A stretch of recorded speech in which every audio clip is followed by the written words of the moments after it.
আমরা সবাই পাপী, আপন পাপের বাটখারা দিয়ে অন্যের পাপ মাপি। আমরা যে পাপী এটা ভাবতে মনে চায় না কারো, খালি অন্যের পাপ দেখি আমরা, এটা ভুল। ওর এই পাপ, ও পাপী, ও জালেম, ও জাহান্নামী, এরকম একটা টেন্ডেন্সি। আমার যে কি হালাত এটার খেয়াল নাই। খেয়াল করতে হবে যে আমি সবচেয়ে বড় পাপী, ঠিক কিনা বলেন? পাপ করি নাই এমন কেউ আছি? হ্যাঁ আছি, আছি। কেউ না জানলেও জানে কে আমার পাপের ঘটনা? পৃথিবী না জানুক আমি তো জানি, আমি কি পাপ করেছি হায়। ও আমার কলিজার টুকরা ভাইয়েরা, মাথাটাকে নিচু করে জীবনের সব গুনার ফিরিস্তিগুলো একটা একটা করে স্বীকার করে আল্লাহরে বলেন, আল্লাহ আমি পাপী। আল্লাহ আমার চেয়ে বড় পাপী এই দুনিয়াতে কেউ নাই। আকাশের নিচে জমিনের উপরে আমার চেয়ে বড় পাপী কেউ নাই। একটা একটা করে আল্লাহ স্বীকার করি আমি পাপী, সব পাপের স্বীকৃতি দিলাম। পৃথিবী না জানুক আমি তো জানি, আমি কি পাপ করেছি হায়। আমার পাপের করলে বিচার, বাচার আমার নাই উপায়। দয়াময় তুমি মাফ করো আমায়, মাফ করো আমায়। আল্লাহ তাআলা যদি দয়া করে আমাদেরকে মাফ না করে, আমাদের বাঁচার কোনো উপায় নাই। আপনি কি ভেবেছেন আপনার নামাজ দিয়ে আপনি জান্নাতে যাবেন? নিক্ষেপ করা হলো সাইয়েদনা ইব্রাহিমকে অগ্নিকুণ্ডলিতে। হাজার হাজার মানুষ এই দৃশ্য দেখার জন্য জড়ো হয়েছে এরকম বিশাল ময়দানে।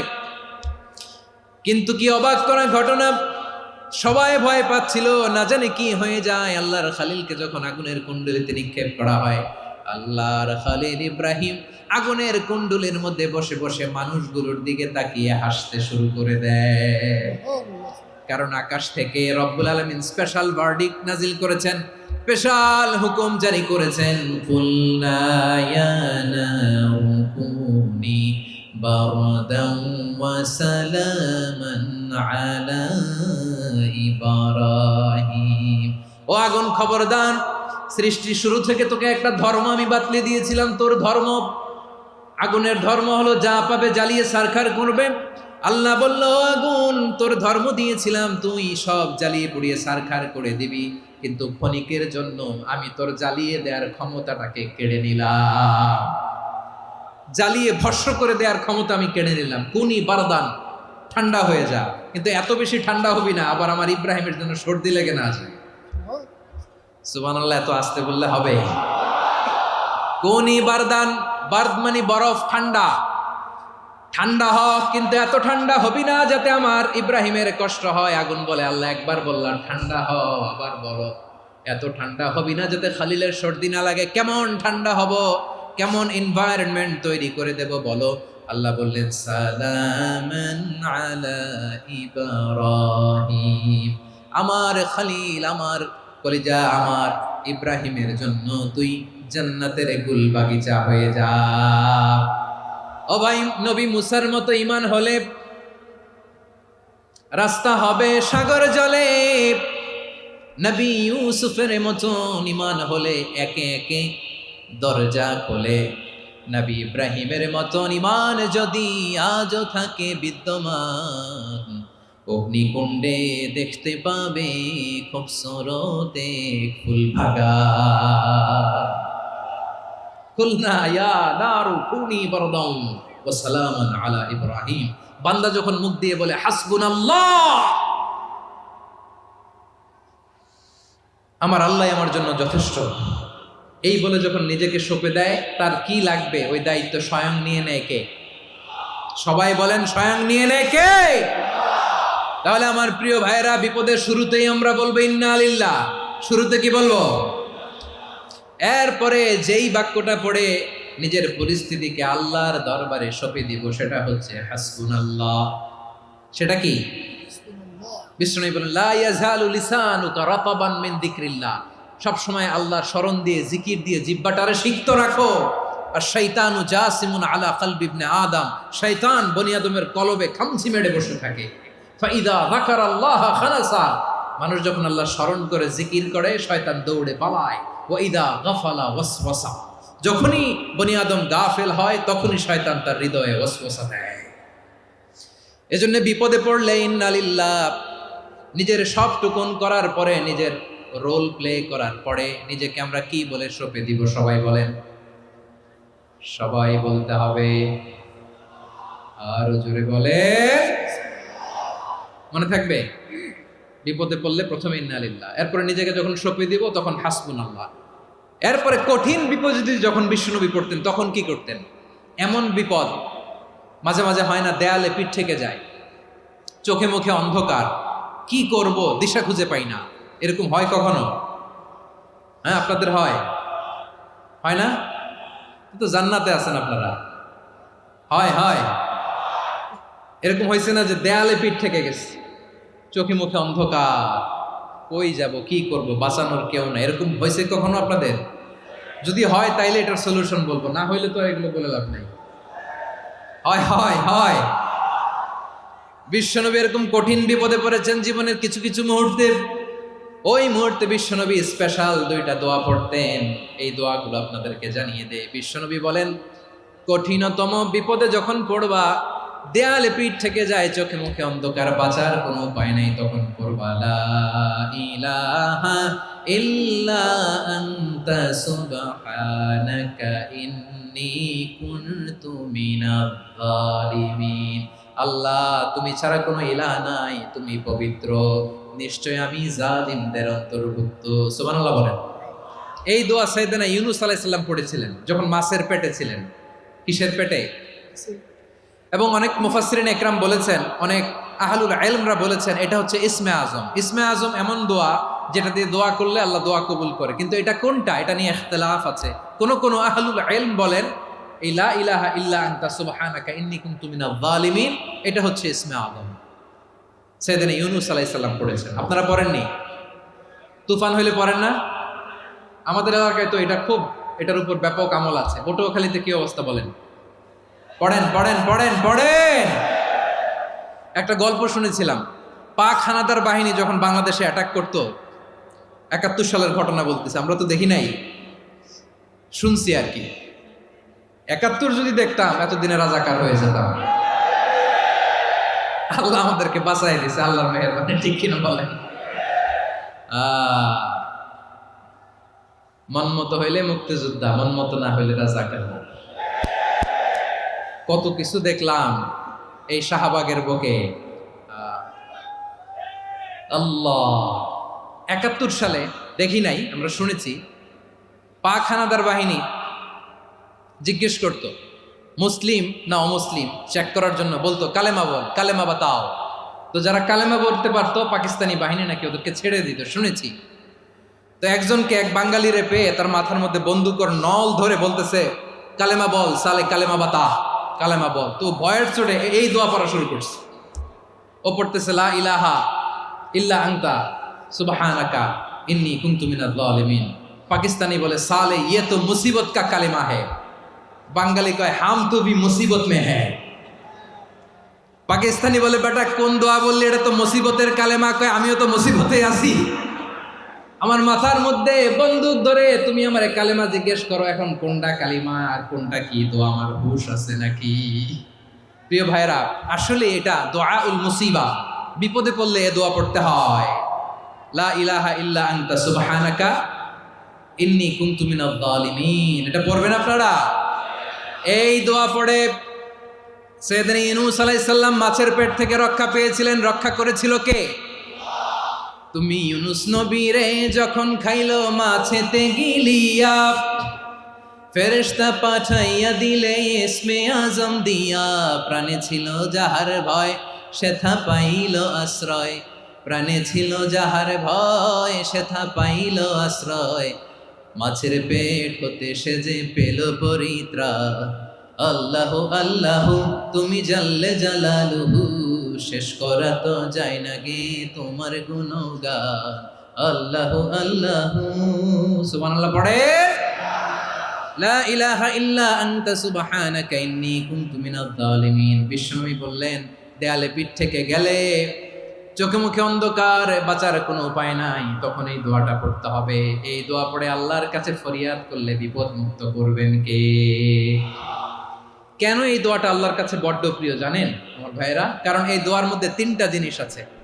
আমি যেরকম আঙ্গুল উঁচু করেছি এরকম করেন তো। তিনটা। কয়টা? তিনটা। এক নম্বরে হচ্ছে তাওহীদ, দুই নম্বরে তাসবিহ, তিন নম্বরে তাকরীর। আই রিপিট, আবারও বলছি, এক নম্বরে তাওহীদ, দুই নম্বরে তাসবিহ, তিন নম্বরে তাকরীর। এ দোয়াটা আল্লাহর কাছে এত পছন্দনীয় কারণ এ দোয়ার প্রথম অংশে আছে তাওহীদ, আল্লাহর একত্ববাদের ঘোষণা। লা ইলাহা ইল্লা আনতা, ও আল্লাহ আপনি ছাড়া কোনো ইলাহ নাই, উপাস্য নাই। এ কথা বললে আর আল্লাহ বড্ড খুশি হয়ে যায়। সুবহানাল্লাহ পড়েন। এ দোয়ার দ্বিতীয় অংশে আছে তাসবিহ, মানে আল্লাহর প্রশংসা, প্রশংসা সূচক বাণী। সুবহানাক, সুবহানাক, সুবহানাক, ও আল্লাহ আমি আপনার পবিত্রতা ঘোষণা করছি। সুবহানাক, এ কথা শুনলেও আল্লাহ খুশি হয়ে যায়। সুবহানাল্লাহ পড়েন। এই দোয়ার তৃতীয় অংশে আছে তাকরীর। তাকরীর মানে পাপের স্বীকৃতি। তাকরীর মানে কি? তাকরীর মানে পাপের স্বীকৃতি। এই দোয়ার তৃতীয় অংশে আছে ইন্নী কুনতু মিনাল জালিমিন, ও আল্লাহ আমি জালিমদের অন্তর্ভুক্ত। আল্লাহ, আল্লাহ আমি জালেম, আল্লাহ আমি ভুল করেছি, অন্যায় করেছি, আল্লাহ আমি জালেমদের অন্তর্ভুক্ত। এই পাপের স্বীকৃতি, অ্যাকনোলেজমেন্ট আল্লাহ বড্ড পছন্দ করে। যখন আল্লাহর কাছে আপনি ছোট হবেন, ছোট হতে হতে যত ছোট হবেন, ওই দৃশ্যটা দেখতে আল্লাহ বড্ড পছন্দ করে। সুবহানাল্লাহ বলেন। তিন নম্বর অংশ ইন্নী কুনতু মিনাজ জালিমিন, আল্লাহ আমি জালেমদের অন্তর্ভুক্ত। সাইয়েদনা আদম আলাইহিস সালাম ভুল করে যখন নিষিদ্ধ গাছের ফুল খেয়ে ফেললেন, ফল খেয়ে ফেললেন, আল্লাহ বললেন আদম ক্ষমা পেতে চাইলে তুমি আর হাওয়া মিলে স্বীকৃতি দাও, পাপের স্বীকৃতি আর পড়ো, রব্বানা যালামনা আনফুসানা ওয়া ইল্লাম তাগফির লানা ওয়া তারহামনা লানাকুনান্না মিনাল খাসিরিন। ও আল্লাহ আমি আদম আর হাওয়া, যালামনা আনফুসানা, আমরা আমাদের নফসের উপর বড্ড জুলুম করেছি। আল্লাহ ওয়া ইল্লাম তাগফির লানা ওয়া তারহামনা, আপনি যদি ক্ষমা না করেন, আপনি যদি দয়া পরবশ না হন, আপনি যদি রহম না করেন, আমরা তো ক্ষতিগ্রস্তদের মধ্যে শামিল হয়ে যাব। এই দোয়া করার সাথে সাথে সাইয়েদনা আদম আর হাওয়া আলাইহিস সালামকে ক্ষমা করে দিলেন কে? তাহলে এই দোয়ার তিন নম্বর অংশ তাকরীর, এটা আল্লাহ বড্ড পছন্দ করে। আমার কলিজার টুকরা ভাইয়েরা, গুনাহ করে শিকার যেতে হবে, এটা আল্লাহ ভালোবাসেন। সাইয়েদনা আবু বকর রাদিয়াল্লাহু তাআলা আনহু বিষ্ণু ইসা ইসলামকে বললেন, ইয়া রাসূলুল্লাহ আল্লিমনি দুআআন আদউ বিহি ফি সলাতি, নবী হে আপনি আমার এমন একটা স্পেশাল দোয়া শিখায়া দেন যে দোয়াটা আমি নামাজে পড়ব। নবী বললেন, তাহলে তুমি পড়ো, আল্লাহুম্মা ইন্নী যালামতু নাফসি যুলমান কাসীরান ওয়া লা ইয়াগফিরুয যুনুবা ইল্লা আনতা ফাগফিরলি মাগফিরাতাম মিন ইনদিকা ওয়ারহামনি ইন্নাকা আনতাল গফুরুর রহিম। সুবহানাল্লাহ। সালাম ফেরানোর আগে পড়েন, কথা কয়টা? পড়েন, পড়েন। ও আবু বকর, নামাজে যদি দোয়া করতে মনে চায় এই দোয়াটা পড়বা, আল্লাহুম্মা ইন্নী যালামতু নাফসি, আল্লাহ জুলুম করেছি আমার নফসের উপর, যুলমান কাসীরা, অনেক জুলুম, ওয়া লা ইয়াগফিরুয যুনুবা ইল্লা আনতা, আপনি ছাড়া এই জুনুব, এই পাপ ক্ষমা করার দ্বিতীয় কোনো রব নাই। আছে? আল্লাহ ছাড়া আমাদের গুনাহ আর কে কে ক্ষমা করতে পারে বলেন তো? কে পারে? কে? এজন্য আল্লাহরে বলবেন, আল্লাহ আমি ছাড়া তোমার গোলামের অভাব নাই, ও আমার রব আমি ছাড়া এই জমিনের বুকে তোমার গোলামের অভাব নাই, কিন্তু তুমি ছাড়া তো আমার দ্বিতীয় কোনো রব নাই। পারবেন বলতে? পারবেন? চোখের পানি ছেড়ে আল্লাহরে বলবেন, আল্লাহ তুমি আমার রব, তুমি আমার সব। কি বলবেন? আল্লাহ আমারে রব। সবাই বলুন, আল্লাহ আমারে রব, দমে দমে তনু মনে তারিও ভব, আল্লাহ আমারে রব। আল্লাহরে বলেন, আল্লাহ তুমি আমার রব, তুমি আমার সব। আল্লাহ আমি ছাড়া এই জমিনে তোমার গোলামের অভাব নাই, তুমি ছাড়া আমার দ্বিতীয় কোনো রব নাই। এ কথা বলে চোখের পানি ছেড়ে আল্লাহরে স্বীকৃতি দেন, আল্লাহ আমি পাপী, আল্লাহ জামিনে আমার চেয়ে বড় পাপী আর কেউ নাই, অজু করে সিজদায় লুটিয়ে পড়ে চোখের পানি ছেড়ে আল্লাহরে পাপের স্বীকৃতি দেন। আল্লাহ, এমন কোন জুলুম নাই, গুনাহ নাই আমি করি নাই, সগীরা কবিরা, জেনে না জেনে, ইচ্ছায় অনিচ্ছায়, শিরকি বেদাতি সব গুনাহ করেছি। আল্লাহ, আকাশের নিচে জমিনের উপরে আমার চেয়ে বড় গুনাহগার আর কেউ নাই। চোখের পানি ছেড়ে আল্লাহরে বলেন, আল্লাহ, আমি ছাড়া তোমার গোলামের অভাব নাই, তুমি ছাড়া আমার দ্বিতীয় কোনো রব নাই, তুমি ছাড়া তো কেউ আমার গুনাহ ক্ষমা করার নাই, তুমি আমার রব, তুমি আমার সব। বলতে পারবেন? এই তাকরীর আমার পটুয়াখালীর ভাইয়া, এই স্বীকৃতিটা দেখতে আল্লাহ বড্ড ভালোবাসেন, কারণ আমরা সবাই গুনাহগার। আমরা সবাই কি? বিশ্বনবী বলেন, কুল্লুকুম খাত্তাউন, বানি আদম, তোমরা সবাই পাপী। সবাই কি? সবাই পাপী। আমরা সবাই পাপী, আপন পাপের বাটখারা দিয়ে অন্যের পাপ মাপি। আমরা যে পাপী এটা ভাবতে মনে চায় না কারো, খালি অন্যের পাপ দেখি আমরা, এটা ভুল। ওর এই পাপ, ও পাপী, ও জালেম, ও জাহান্নামী, এরকম একটা টেন্ডেন্সি। আমার যে কি হালাত এটার খেয়াল নাই। খেয়াল করতে হবে যে আমি সবচেয়ে বড় পাপী, ঠিক কিনা বলেন? পাপ করি নাই এমন কেউ আছি? হ্যাঁ, আছি। কেউ না জানলেও জানে কে আমার পাপের ঘটনা? পৃথিবী না জানুক আমি তো জানি, আমি কি পাপ করেছি। হায় ও আমার কলিজার টুকরা ভাইয়েরা, মাথাটাকে নিচু করে জীবনের সব গুনার ফিরিস্তিগুলো একটা একটা করে স্বীকার করে আল্লাহরে বলেন, আল্লাহ, আমি পাপী। আল্লাহ, আমার চেয়ে বড় পাপী এই দুনিয়াতে কেউ নাই। আকাশের নিচে জমিনের উপরে আমার চেয়ে বড় পাপী কেউ নাই। একটা একটা করে আল্লাহ স্বীকার করি আমি পাপী, সব পাপের স্বীকৃতি দিলাম। পৃথিবী না জানুক আমি তো জানি, আমি কি পাপ করেছি। হায় আমার পাপের করলে বিচার, বাচার আমার নাই উপায়। দয়াময় তুমি মাফ করো আমায়, মাফ করো আমায়। আল্লাহ তাআলা যদি দয়া করে আমাদেরকে মাফ না করে, আমাদের বাঁচার কোনো উপায় নাই। আপনি কি ভেবেছেন আপনার নামাজ দিয়ে আপনি জান্নাতে যাবেন?